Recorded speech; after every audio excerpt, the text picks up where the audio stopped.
Hello everyone. Today we are going to discuss the rest part of the chapter. Now there are two things through which we can know about our past. First is manuscript, which we have already discussed in our previous video. Now we are going to discuss about inscriptions. Inscriptions are writings on relatively harder surface, जैसे stone हो गया या metal हो गया. Inscriptions जो है वो comparatively important subjects होते थे, जो जैसे किंग्स ऑर्डर्स और विक्ट्रीज़ हो गई बैटल्स में, मतलब जंग में जो किंग्स जीतते थे उनका रिकॉर्ड लिखने के लिए हम हार्डर सरफेस यूज़ करते थे, so that they can survive more, which are called inscriptions. Now, archaeologists and historians also have a very important role to play in our life because historians used to study our past.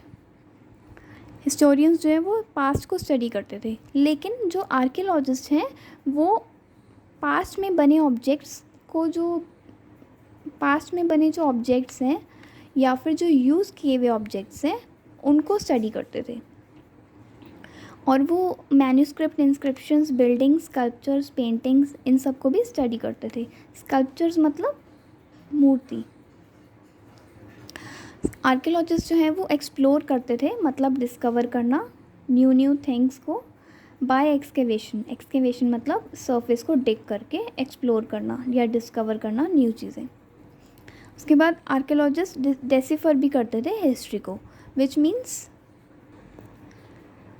डेसिफरमेंट means कि जैसे जो हमने चीज़ें explore की उसमें जो script या language use हुई है, सपोज़ हमने मैन्यूस्क्रिप्ट या इंस्क्रिप्शन हमने डिस्कवर की, उसमें लैंग्वेज और स्क्रिप्ट जो यूज़ हुई है उसको हमें समझना, अंडरस्टैंड करना, इस प्रोसेस को कहते हैं डेसिफरमेंट.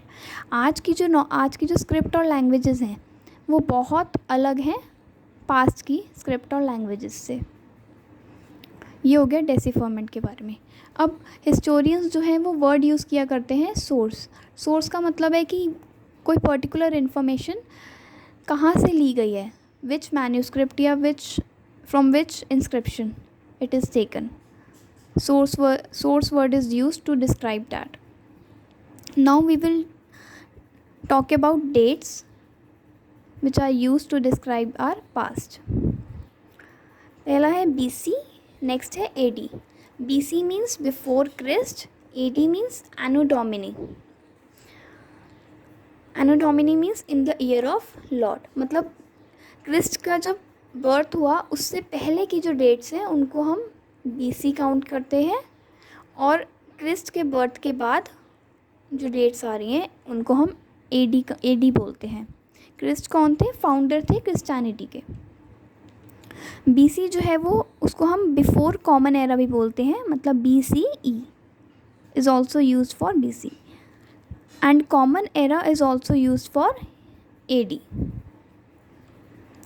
अब BC से जो पहले की डेट्स हैं उनको हम हमेशा बैकवर्ड काउंट करते हैं, मतलब suppose this is 0, this is 1 BC, this is 2 BC, this is 3, this is 4, like this.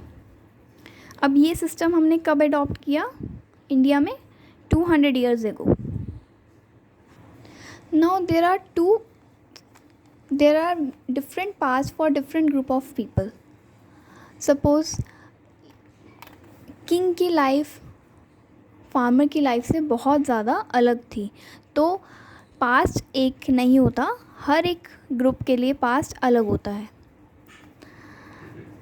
For example Andaman islands में भी जो लोग अभी रह रहे हैं वो फ़िशिंग, हंटिंग, गैदरिंग ये सब करते हैं, जो कि कंट्री के दूसरे ग्रुप से बहुत ज़्यादा अलग है उनकी lifestyle. So now we will study decipherment की एक फेमस स्टोरी. जैसे यहाँ पे इंस्क्रिप्शंस फाउंड हुई इंडिया में, ऐसे ही वर्ल्ड के और पार्ट्स में भी मिली थी. सो एक एग्ज़ाम्पल है इजिप्ट का, बहुत फेमस एग्ज़ाम्पल है इजिप्ट इन नॉर्थ अफ्रीका. वहाँ भी किंग्स और क्वींस होते थे 5000 years ago, और वहाँ पे एक इंस्क्रिप्ट स्टोन मिला रोजेटा में. रोजेटा एक टाउन है इजिप्ट की नॉर्थ कोस्ट पर. वहाँ जो इंस्क्रिप्शन मिली वो 3 डिफरेंट लैंग्वेजेस और स्क्रिप्ट में यूज़ की गई थी, Greek and 2 forms of Egyptian.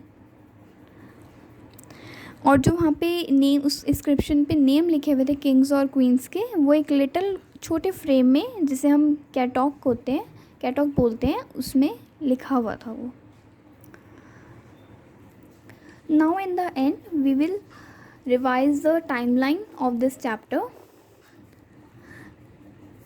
Around 8,000 years ago, agriculture began. Remember Suleiman and Kirthar hills, where crops were started growing wheat and barley. And around 4,700 years ago, cities on the Indus were established at first.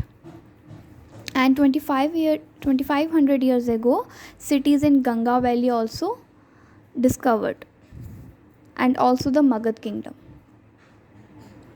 This is all for today. For more videos, please subscribe and like. And if you have any queries regarding this chapter, you can comment me in the comment box. Thank you so much for watching the video.